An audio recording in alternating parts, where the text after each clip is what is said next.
শুভ সকাল বন্ধুরা। আজকে মাঘী পূর্ণিমা। আমাদের প্রত্যেক মাসেই পূর্ণিমাতে পুজো হয়।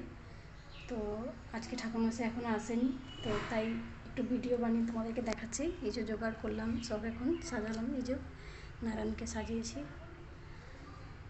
লক্ষ্মী, সব দেবী দেবীগণকে, চিনি প্রসাদ, গোটা ফল, মিষ্টি। এখন ঠাকুরমশাই আসেনি,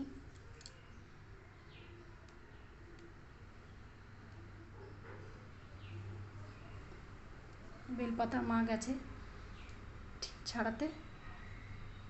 ডাল তুলে নিয়ে এসছে, আমার বর তুলে নিয়ে এসে দিল।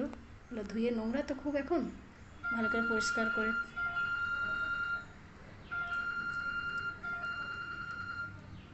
কেমন হয়েছে জানাবেন। ধন্যবাদ।